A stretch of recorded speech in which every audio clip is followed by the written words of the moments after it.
Okay, hey y'all. So I was thinking, I'm bored, and there's nothing better to do when you're bored than get another piercing, right? Like, let's be so for real.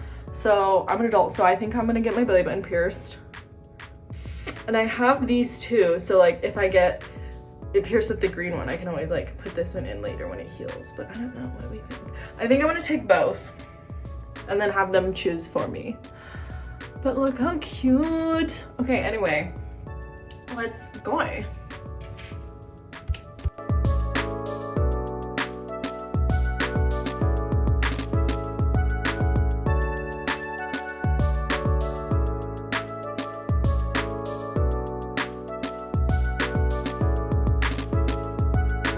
Okay, hey guys, so I'm back from getting my belly button pierced. I'll put a picture here of what it looks like. It's so cute. I can do like a far away like little reveal, but you can't really tell that much. But I figured while I'm here, we would go over like piercings, the piercings I have, and just kind of go into depth about the pain scale, the like how long they take to heal, and my thoughts on them.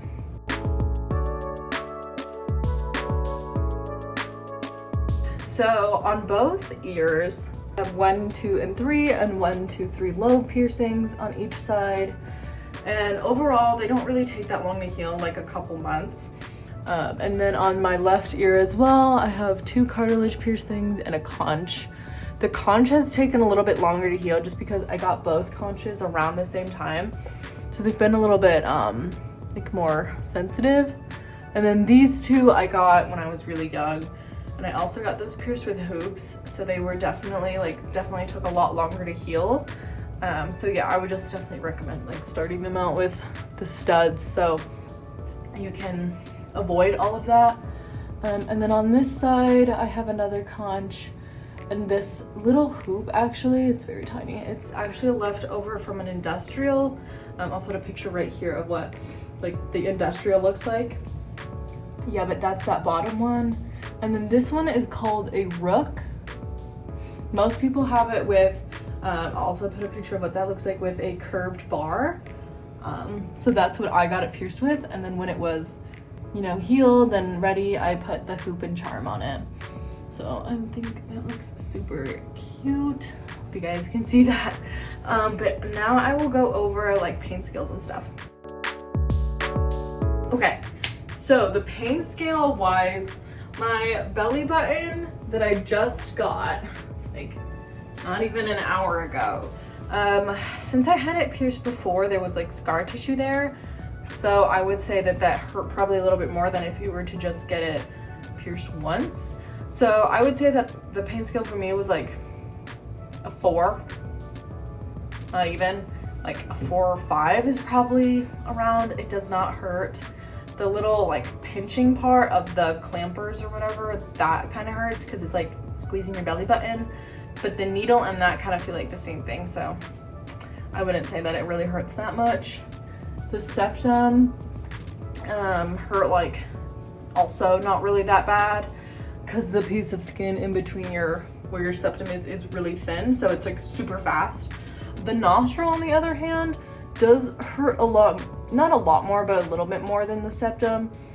Like it is a thicker piece of skin, obviously, so it's gonna hurt a little bit more. Probably like the 5 or 6 out of 10, and they can be a little bit more annoying in the healing process because they're like right on your face and you like wash your face and stuff.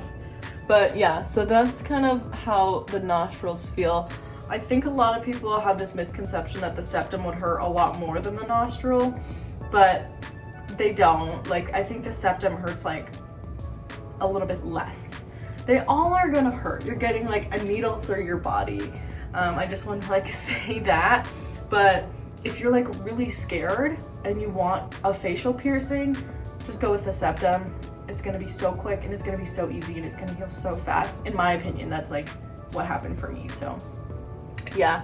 And then the lobes obviously don't hurt that much in my opinion. My cartilage ones up here all kind of felt the same. So if the cartilage ones are like a 6 out of 10. Then the conch is probably like a 7. That one hurt a little bit more just because it's like in there and it's a little bit like tucked away. But my most painful piercing, I would have to say, is this one, this rook right here. And that's just because like the jewelry and the way it's so hidden and small, and with the curved bar, they put it under.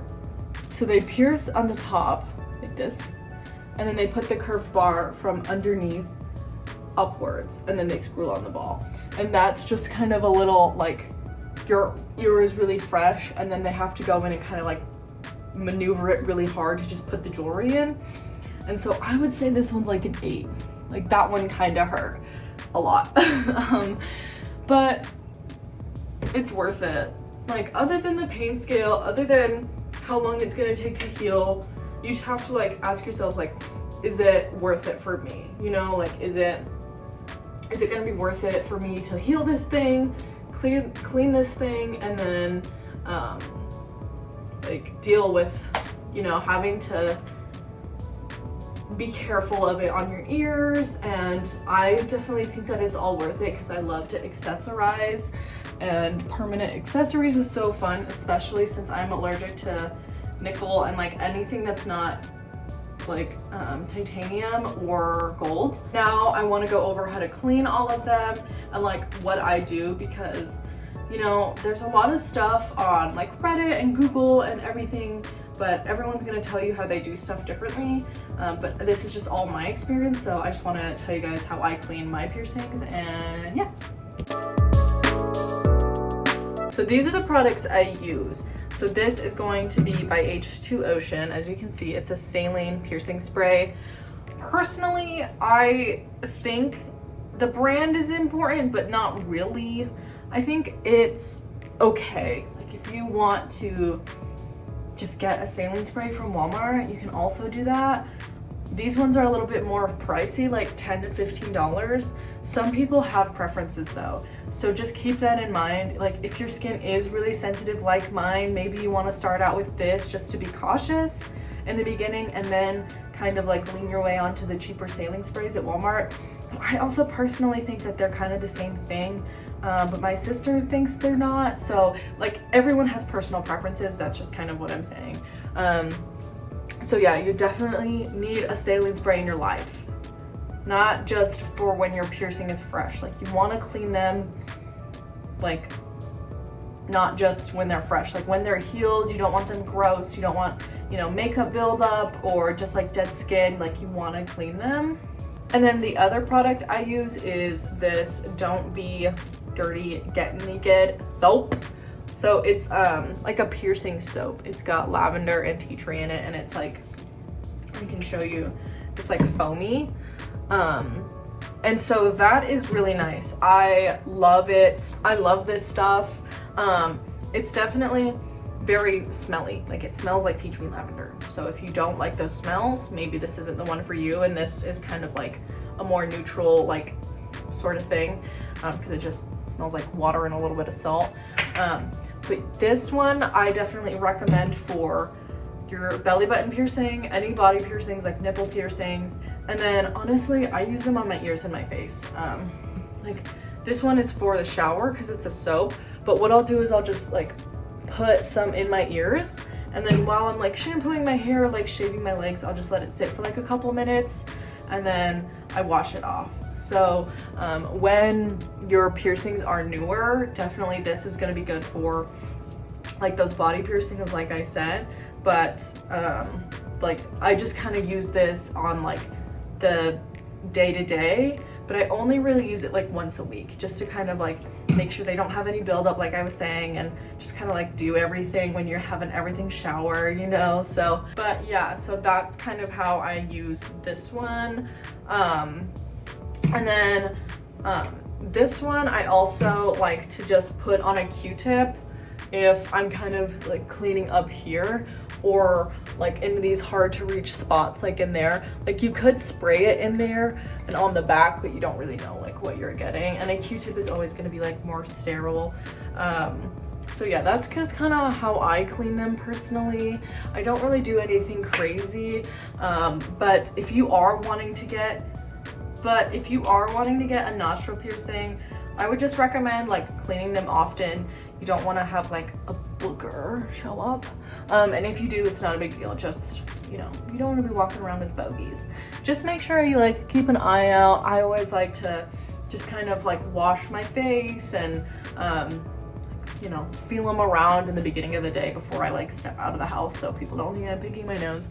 But since this one has like some beads in it, I always like to make sure that it's clean, you know, and looks cute, nothing gross. And then the same thing with these conches. If you're thinking about getting a conch, those ones in my opinion are the most like prone to the crusties. I like to kind of like clean those with some soap in the shower a little bit more like intently, you know, versus just like letting it sit, just because in my opinion that like they have the crusts. And yeah, so that's what I like to do to clean them. Some extra notes is probably if you're wearing makeup, I like to just like get a wet rag or something and just kind of like clean these off a little bit, because I don't know, I don't like makeup on my pretty jewelry. That's just me. And I think that's it for the cleaning of everything. And now I kind of want to dive into like the bumps and irritations and the not so fun parts of the piercing. So let's get into that.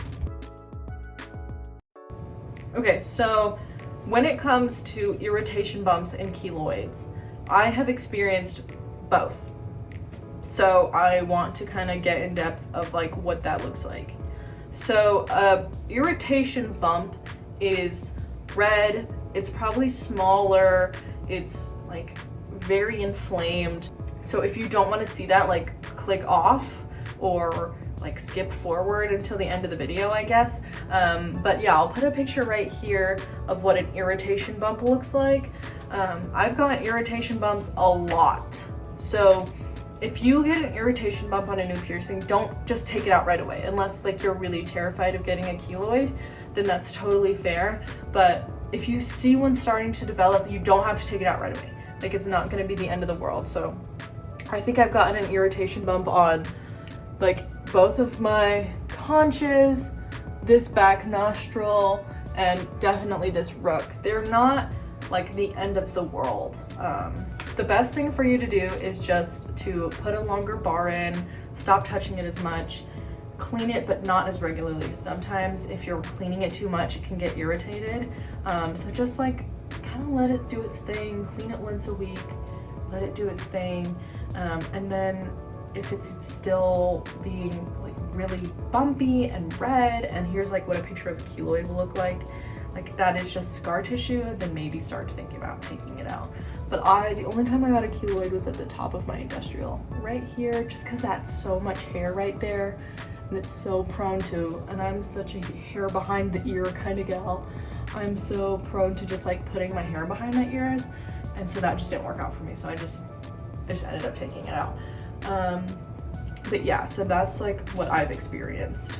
But anyway, thanks for coming along as I kind of like go get my belly button pierced and talk to you guys about everything and how I take care of my beautiful piercings. I love them so much. If you guys have any comments or concerns or whatever, definitely leave them down below and I'll try to answer them. But yeah, thanks for watching and love you.